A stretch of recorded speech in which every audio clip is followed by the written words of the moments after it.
Amados hermanos, buenos días, prosperados en la voluntad de Dios. Abrimos la palabra el día de hoy en la epístola a los Hebreos, capítulo 2, versículo 10. De inicio vamos a la palabra, así como lo hacía nuestro Señor, abría el rollo y por el Espíritu Santo la palabra se revelaba, llegaba a los corazones, fortalecía a aquellos necesitados, hambrientos de Dios, alimentando su alma, su espíritu, para que aquello terrenal se volviera más llevadero y que las cosas terrenas perdieran sentido y la vista estuviera puesta sobre lo eterno, En aquella oportunidad que nuestro Señor, al principio de su ministerio, abre el rollo precisamente del profeta Isaías, dice él: el Espíritu del Señor está sobre mí, porque me ha ungido el Señor para llevar esa palabra, libertad a los cautivos, proclamar el año favorable del Señor. Y esa escritura puesta allí en un rollo, posteriormente nuestro Señor dijo: hoy se ha cumplido esa escritura. Hoy se ha cumplido esa escritura. Y qué maravilloso es saber que sus maravillas, sus cuidados están sobre nosotros y que esa escritura tiene su cumplimiento día a día. Hebreos 2:10. Porque convenía que aquel, para quien son todas las cosas, convenía aquel, para quien son todas las cosas y por quien son todas las cosas, llevando muchos hijos a la gloria, hiciera perfecto por medio de los padecimientos al autor de la salvación de ellos. Porque tanto el que santifica como los que son santificados son todos de un Padre, por lo cual él no se avergüenza de llamarles hermanos, diciendo: anunciaré tu nombre a mis hermanos. En medio de la congregación te cantaré himnos, te cantaré salmos, y otra vez yo en él confiaré, y otra vez, es decir, en reiterativo de la escritura inspirada por el Espíritu Santo, escrita y tomándola, y otra vez dice el escritor: he aquí yo y los hijos que Dios me ha dado.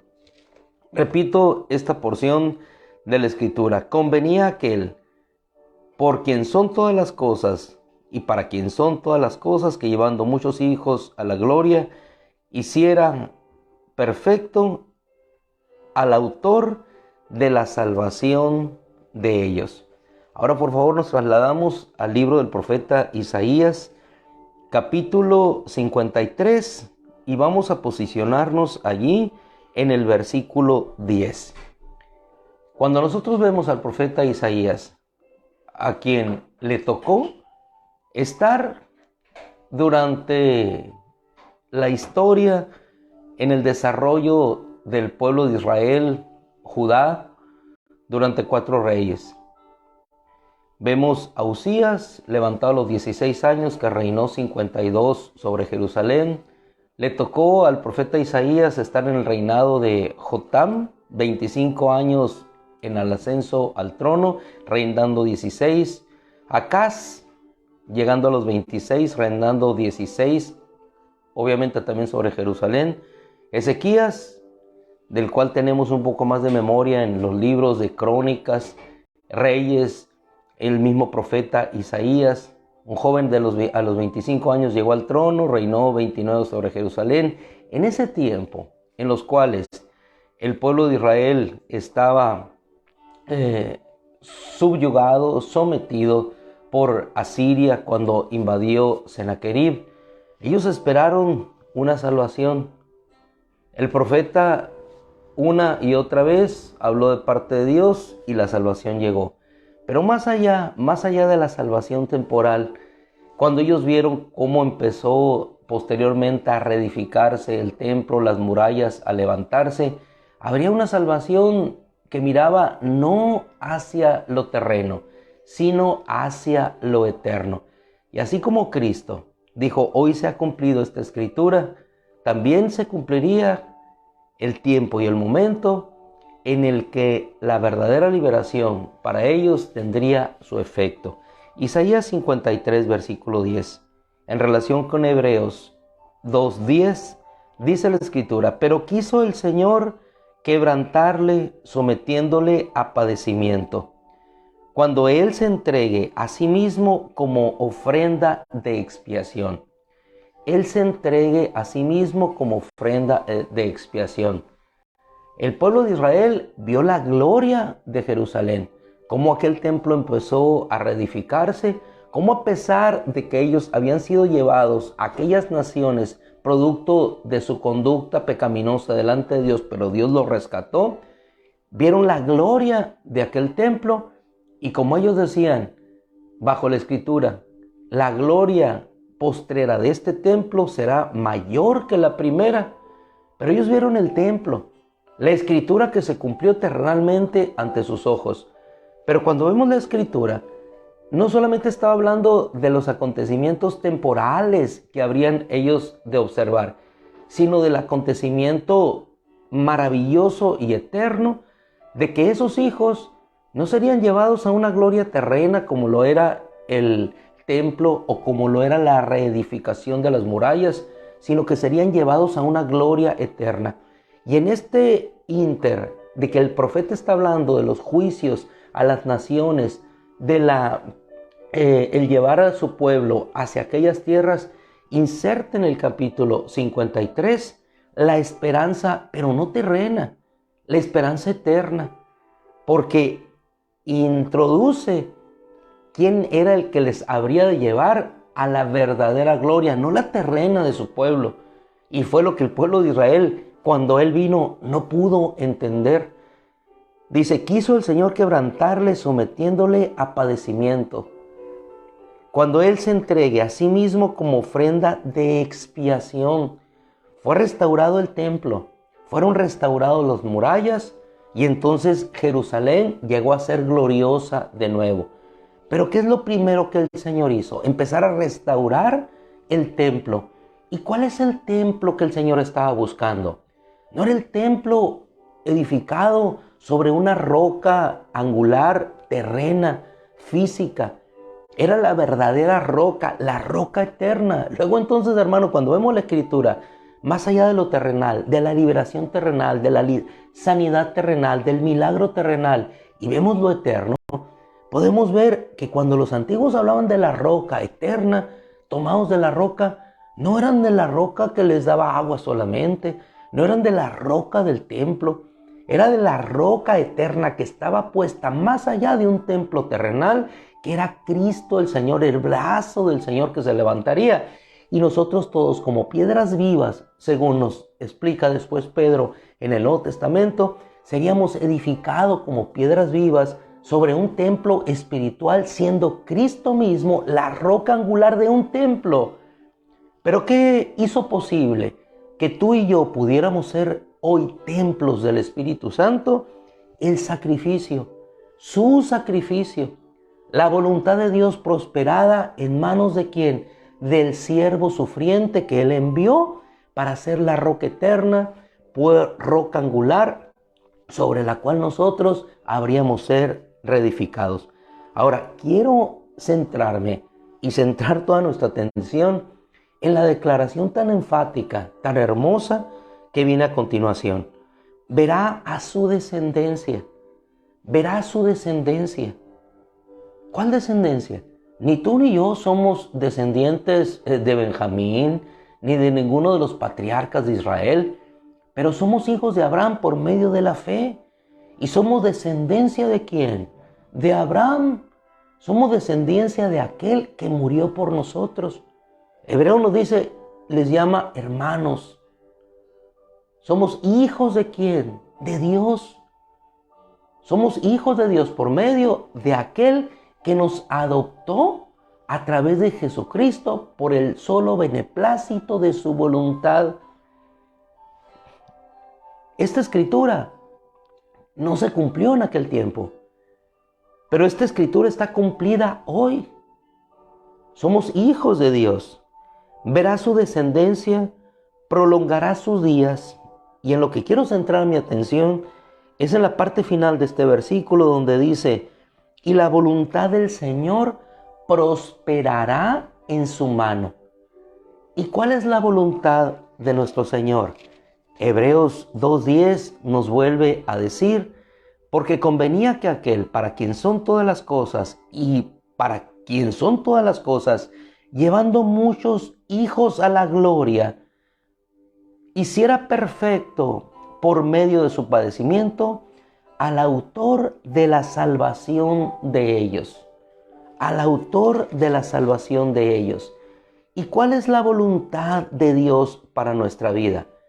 ¿Cuál es la voluntad de Dios para cada uno de nosotros? Y si nosotros ahora nos vamos a la segunda epístola a los Tesalonicenses, uno de mis textos preferidos, capítulo 2, dice el versículo 13. Pero siempre nosotros, hermanos, tenemos que dar gracias a Dios, porque Dios nos ha escogido. Es decir, en la voluntad del Señor, que siempre prosperará, porque la voluntad de Dios prospera.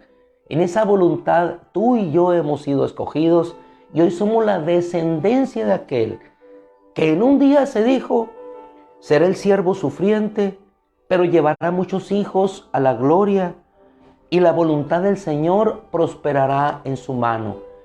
¿Y cuál es la voluntad de Dios? Amados del Señor, le dice Pablo a los tesalonicenses, porque Dios los ha escogido desde el principio. ¿Desde el principio para qué? Y la Escritura es clara. Los ha escogido desde el principio para salvación. ¿Quién va delante de ti, profeta Isaías? ¿Quién va delante de ti? No saldrás apresuradamente porque delante de ti va el Señor. ¿Quién fue delante de nosotros a establecer ese templo eterno, siendo la roca eterna? Fue el Señor. Él ya se entregó por nuestros pecados. ¿Qué fue lo primero que fue establecido? Cuando el pueblo de Israel, a través de los hermanos en Jacob y todos sus hijos, ¿cómo Dios preparó salvación para ellos? Enviando a José, figura de Cristo, y después les llevó y les trasladó. ¿Cómo fue el principio de ese iniciar en José? Con una visión, con una palabra que habría de cumplirse, que habría de tener un cumplimiento en el futuro. ¿Qué sucede en el tiempo del profeta Isaías en todos estos reyes que llegaban a él y buscaban la voluntad de Dios? Siempre él, en el caso de Ezequías, salvación. Yo los libraré, Ezequías. La voluntad de Dios prosperada por medio de quién? Por medio de quién se entregó por nosotros en sacrificio acepto y perfecto para que, como dice la Escritura, nosotros obtengamos lo que tenemos, salvación, y seamos descendencia espiritual de aquel que nos escogió por su gloria y excelencia. Pero nosotros, hermanos, tenemos que dar siempre gracias a Dios, siempre gracias a Dios, porque no es el templo que se reedificó en Jerusalén, no son las murallas que se levantaron, no es la roca que fue establecida en ese lugar, es la roca eterna que Dios levantó y que la llevó hacia la eternidad, de la cual nos habla el profeta Daniel, de aquella roca que será desprendida, que destruirá todos los reinos, y sobre ese reino será establecido un reino sin fin, eterno, que jamás, dice la Escritura, será conmovido. Vamos a terminar ahorita con el profeta Daniel 4:3, pero antes finalicemos con este texto de segunda de Tesalonicenses 2:13. Pero nosotros siempre tenemos que dar gracias a Dios por ustedes, hermanos, amados por el Señor, porque Dios los ha escogido desde el principio para salvación, mediante que la santificación por su espíritu y por la fe en la verdad. Y fue para esto que Él los llamó, mediante nuestro evangelio, para que alcancen ¿qué? ¡Ay, qué glorioso! Hebreos Hebreos 2:10. Hebreos 2:10. Llevar muchos hijos a la gloria. Y dice, para esto los llamó, según de Tesalonicenses 2:14. Fue para esto que los llamó, mediante nuestro evangelio. Qué precioso el evangelio. Es la buena nueva. ¿Qué nos lleva a qué? Dice, para que alcancen la gloria de nuestro Señor Jesucristo. Ellos se sorprendieron cuando vieron el templo en la gloria mayor que la primera. ¿Acaso no podemos sorprendernos nosotros que esto destruido por el pecado, figura de ese templo que fue destruido, hoy se esté reedificando por el Espíritu Santo? Hermano, no fue el templo terrenal. Es este templo que por el Espíritu Santo se está reedificando. Es una obra del Espíritu que durará para la eternidad. Y nosotros estamos esperando a aquel que es la roca eterna para que después vayamos a habitar en esa Jerusalén realmente que existe, que no es terrena. Hebreos capítulo 12, la Jerusalén eterna a la cual nosotros nos hemos acercado. Nos hemos acercado a los espíritus hechos ya perfectos, a la Jerusalén celestial, a esa, no a un monte que humea, sino a un monte que está en el cielo, al monte Sión, la ciudad del Dios vivo. Lo que vemos aquí solamente es reflejo del terrenal. El verdadero templo, como le fue mostrado a Moisés, está ya, figura del verdadero. Figura del verdadero. ¿Por qué, hermano? ¿Por qué? Sencillamente por la gracia, como dice Pablo a los Efesios, por el beneplácito de su voluntad. De versión Valera dice, por el afecto de su voluntad. Hemos llegado a ser lo que hoy somos, descendencia de Dios, por el puro afecto de su voluntad. Finalizamos.